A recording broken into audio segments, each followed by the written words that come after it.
Hi, I'm Michelle, and you are listening to Muddy Path. And today is Breathe Sangha. And it's interesting because I usually don't put our sanghas on the podcast, but today it didn't record. And it was interesting because the topic was anger. And when I realized that our Zoom meeting did not record, I immediately started going to anger. And it was just interesting. And I had to chuckle a little bit because what a lesson, right? So today is not your traditional podcast. This is our re-recording of Breathe Sangha, and the topic is anger. So if you are new here and you were not at the Sangha, you have the ability to go online and to sign up for the Sangha.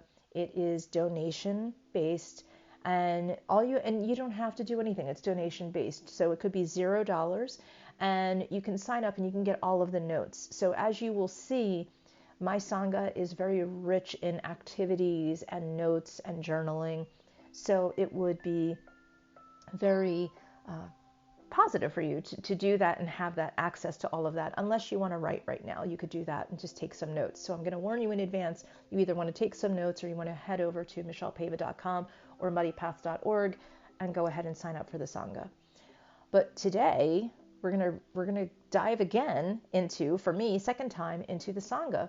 So this is all about anger, and I'm going to read something from the late thich-nhat-hanh first. So I want you to breathe, and I want you to just to bow deeply to everyone else that's listening or has listened or will listen. Come back up, inhale, exhale, roll the shoulders back and get comfortable. Close your eyes as I read these words from the late thich-nhat-hanh. When we get angry, we suffer. If you really understand that, you will also be able to understand that when the other person is angry, it means that they are suffering as well. When someone insults you or behaves violently towards you, you have to be intelligent enough to see that the other person suffers from their own violence and anger. But we tend to forget that. We think that we are the only ones that suffer and that the other person is always our oppressor. This is enough to make anger arise and to strengthen our desire to punish. We want to punish the other person because we suffer. Then we have anger in us. We have violence in us, just as they do. When we see our suffering and anger are no different from the suffering and anger that they have, we will behave more compassionately. So understanding the other is understanding yourself, and understanding yourself is understanding the other person. Everything must begin with you. I think that is so beautiful. So some talking points, you might want to journal or meditate with these. The battle of comparison. Do you have a battle of fear or a struggle of anger within you? Do you pause to recognize your pain or your anger? Do you imagine standing up to fight it or to honor it? Are you quick to listen and slow to anger, or are you really just quick to anger? Do you jump to conclusions? Do you feel like you just can't hope anymore, that you don't have a lot of hope? Or do you hope that you are going to be compassionate? Or are you in the action, the verb of being compassionate so that compassion can grow, or are you stuck on the label? Are you angered to anger, or are you anchored to compassion? Do you feel that you are comfortable in forgiving? Do you focus on what you benefit from as opposed to what you experience? Can you keep rage distant so that compassion can be near? Do you feel short-tempered? Do you feel like you are impossible to please? Or do you feel like someone around you is short-tempered and impossible to please? Think about the authority figures or leaders that you support. Are they always focused on speaking and behaving in a loving, gratitude, or compassionate way? You don't want to shove anger away in your life, but you don't want it to drive you either, because if it drives you, you lose control. And although control is not something that we can really have ever in our lives, we also are not without responsibility or accountability. So just think about that for a second, and we're going to go to our first lesson.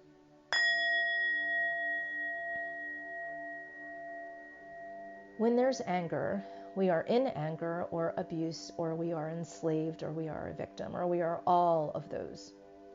But when we have anger at more of a distance, when we can recognize and honor it more, we are usually more in a loving, patient, compassionate, and empowered space.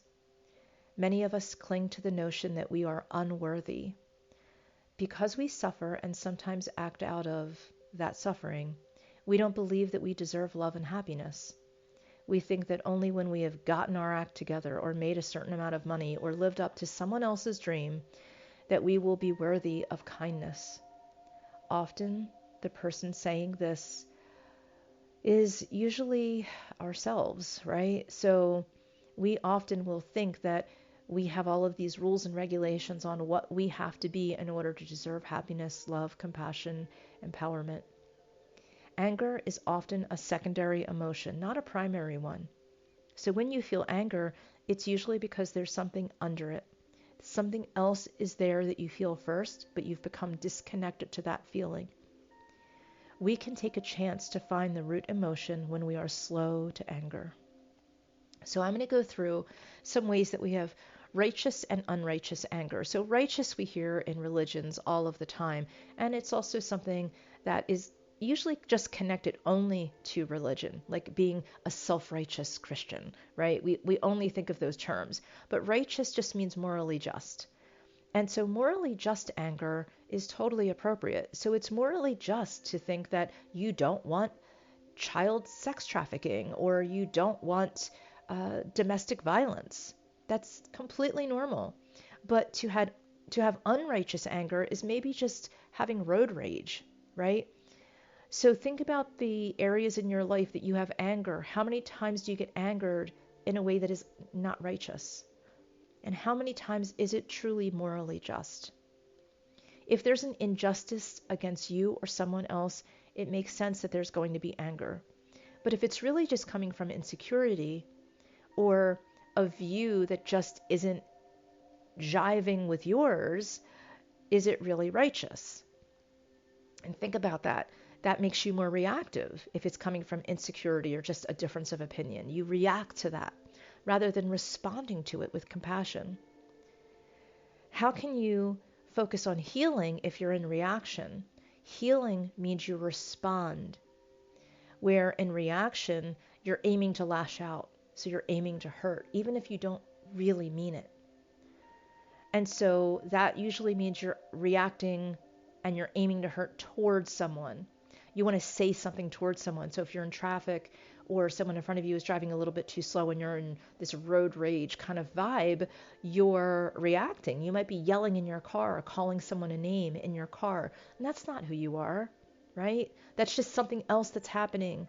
And that's just this topical thing that you're reacting to.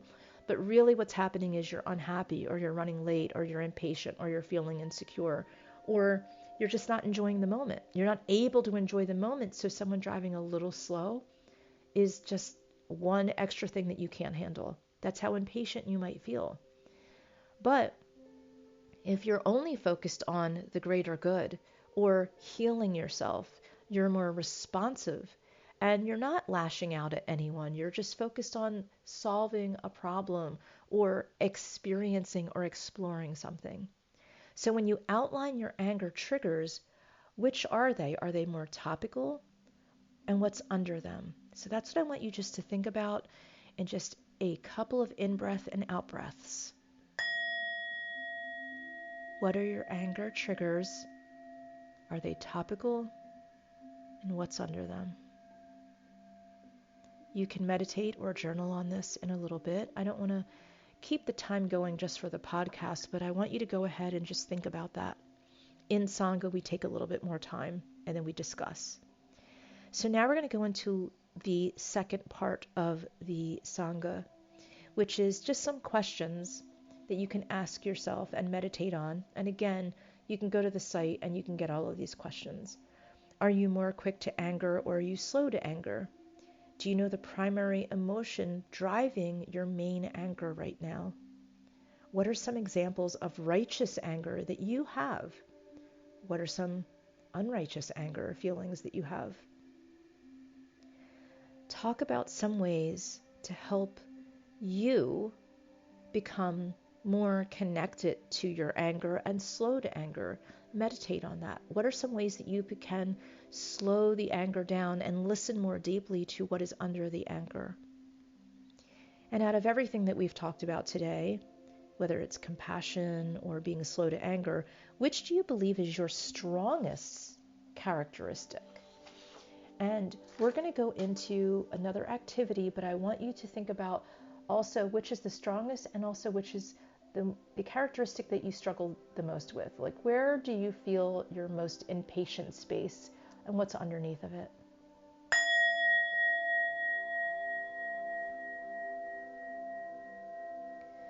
So this exercise is just about breathing.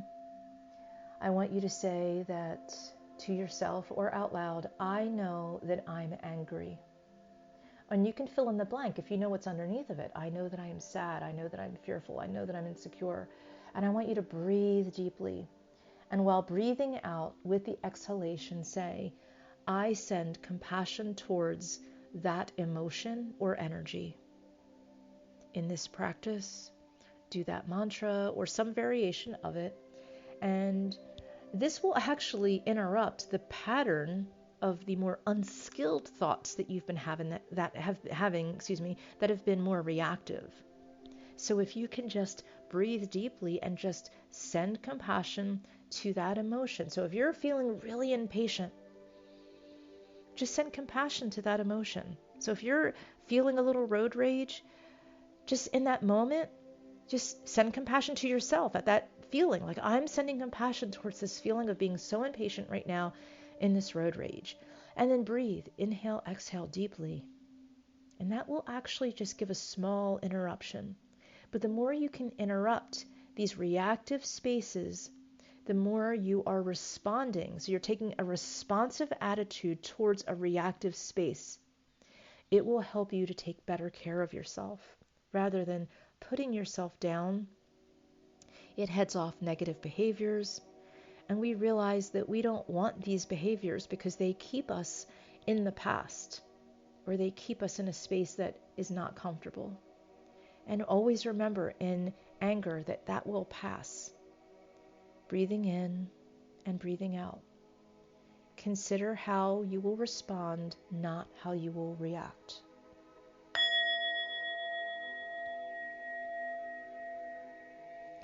So now I want you to get a piece of paper, hopefully watercolor paper, and I want you to have watercolors next to you. And if you don't have watercolors, you can get some warm water and check out some of the spices that you might have. Maybe you have a beet in the refrigerator, some red onion, some turmeric, and you can create some color in some warm water.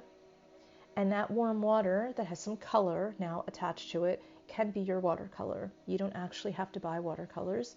And you don't have to have watercolor paper. So any paper and any kind of watery color that you have. And I want you to just crumble that paper up. And if you have watercolor paper, you're going to crumble it up and you're going to take that crumbled paper and put it under the faucet just for a second and squeeze the water out of it and open it up.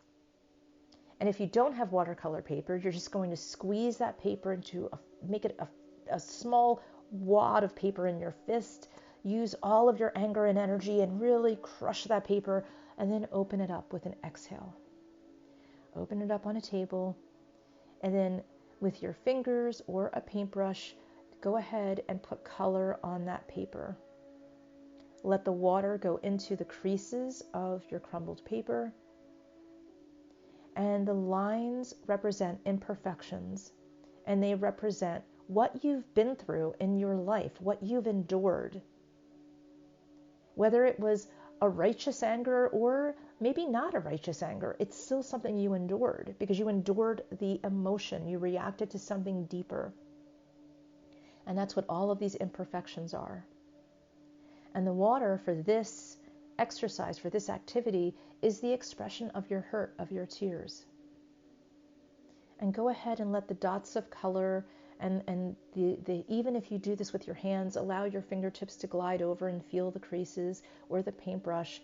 And I want you to notice how the water collects, the color collects at the creases. And maybe even concentrate on the color being in the creases. And then just take a step back and look at what you've created. This is your stained glass window of emotions. It's symbolically your stained glass window of your anger, of your fear, insecurities, of everything maybe that you don't even know that you feel under the anger. And it is a beautiful, intimate work of art. A quote from Dr. Elizabeth Kubler-Ross. This is something that I quoted at my mother's funeral. People are like stained glass windows. They sparkle and shine when the sun is out.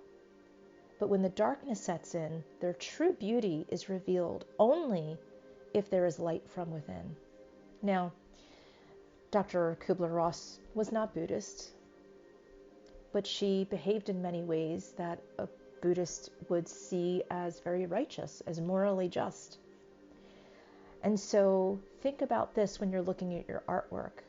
It's a symbol of your beauty. Your true beauty is not just who you are when things are going great. Your beauty is who you are under everything, when the light is within you. And now I'm going to ring the bell one last time and allow you to just breathe and enjoy getting in touch with your feelings, your anger, honoring your anger, and having a more intimate relationship with yourself. Thank you for joining this month's Sangha.